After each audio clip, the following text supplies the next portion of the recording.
দুনিয়ার সবচেয়ে সহজ এবং কম সময়ে হচ্ছে আমি এই ডালটা চচ্চড়ি করি এবং এটা এত বেশি মজার হয়, যারা আমার বাসায় ডাল খায় না তারাও এটা অনেক মজা করে খায়। আলহামদুলিল্লাহ, আপনারাও ট্রাই করে দেখবেন।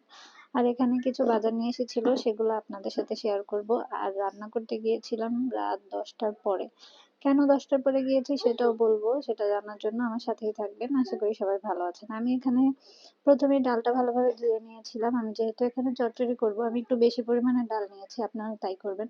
তো এখানে আমি পেঁয়াজ কুচি দিয়ে দিয়েছি, তারপরে হচ্ছে লবণ দিয়ে দিয়েছি। আগে পরে দিলে কোনো সমস্যা নেই, মানে আমার মতে দিতে হবে এমন কোনো কথা নেই। তারপরে হচ্ছে এখানে আমি আমার আন্দাজ মতন একটু হলুদ দিয়ে দিয়েছি, আপনারা যেমন হলুদ খান তাই দিবেন। আমি এখানে একটু মরিচের গুঁড়া দিয়ে দিয়েছি। মরিচের গুঁড়াটা আপনারা ঝাল যেমন খান কম বেশি করে দিবেন, যেহেতু আমার বাচ্চাও খাবে তাই আমি একটু কমই দিয়েছি। বাসায় যে যদিও মানুষজন আছে, খালামণিরা আছে, সবাই আছে, তো সেই জন্য আমি এখানে একটু বেশি করেই ডাল নিয়েছি। আর হচ্ছে 2টা টমেটো দিয়েছি ডাল অনুযায়ী, আমার টমেটোটা একটু বেশি দিলে মজা হয়। আর হচ্ছে রসুনের কুচি করে দিয়েছিলাম, রসুন বাটাও দেওয়া যায়, রসুন কুচিটা দিলে বেশি মজা হয়। এটাকে এখন ভালোভাবে হাতে মাখিয়ে নেবেন, যত মজা করে মাখাবেন তত কিন্তু এটার টেস্ট বাড়বে। আচ্ছা যাই হোক, আমি কি বললাম মজা করে মাখাবেন, মাখানোর মধ্যে আমার মজা কিসের? মানে যত ভালো করে মাখাবেন তত বেশি মজা হবে ইনশাআল্লাহ। তো আমি এখানে এরপর পরিমাণ মতন পানি দিয়ে দিয়েছি রান্না হওয়ার জন্য যতটুকু লাগবে। এরপরে হচ্ছে আমি এখানে কাঁচামরিচ একটু মাথাটা কেটে দিয়ে তারপর হচ্ছে দিয়েছি। আমি ঝাল বেশি যেন বের না হয়, কারণ তাহলে আমার বাচ্চা খেতে পারবে না। আমি একবারে সবার জন্যই করেছি। একটু দেরি হয়ে গিয়েছিল আমার হাজবেন্ডের বাজার আনতে, যার কারণে হচ্ছে একটু রাত করে। আর আমি অনেক বেশি তাড়াহুড়ো করে রান্না করেছিলাম, কারণ আমি একজনকে খাবার পাঠাবো, সেজন্য।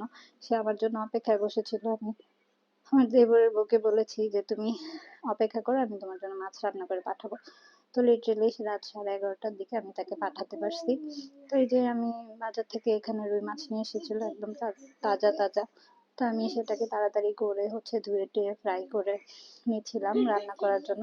আমি ভাবছিলাম যে প্রথমে পুরো রান্নার রেসিপিটাই শেয়ার করব, কিন্তু সেটা আর করা হয়নি। কারণ আসলে ভিডিও করতে গেলে এত সময় পাওয়া যায় না, আর অনেক বেশি টাইম লাগে ক্যামেরা ট্যামেরা সেট করতে। তার কারণ আর একটা মানুষ হচ্ছে আমার জন্য অপেক্ষা করছে, তো আমি অনেক বেশি অলরেডি লেট হয়ে গিয়েছিল, তাই আর হচ্ছে সেটা শেয়ার করতে পারিনি। Sorry for that. কিন্তু তরকারিটা অনেক বেশি মজা হয়েছিল, সবাই বলেছে খেয়ে। তো বাসায় এখানে অনেকগুলো টমেটো নিয়ে এসেছিল, তারপর হচ্ছে যে নাগেটস, এটা তো সবসময় আমি আমার ভিডিওতে দেখাই যে ফ্রোজেন খাবারগুলো বাসা এনে রাখা লাগে, ছোট বাচ্চা থাকলে বা গেস্ট টেস্ট আসলেও দেওয়া যায়। তো এই যে আমার বাচ্চার জন্য এই পেস্টটা হচ্ছে নিয়ে এসেছি। তার কয়েকদিন পর পর পেস্ট হারিয়ে যায়, ব্রাশ হারিয়ে যায়, বাচ্চা থাকলে মানে যা হয় আর কি বাসার মধ্যে। তারপরে এই আমাদেরও পেস্ট ফুরিয়ে গিয়েছিল, এটাও নিয়ে এসেছিল বাজার থেকে। তারপর হুইল পাউডার, মানে কাপড় ধোয়ার যে পাউডারটা হয় সেটা। এরপর এই যে আমার বাচ্চার ডাইপার, বাচ্চার ওয়াইপস।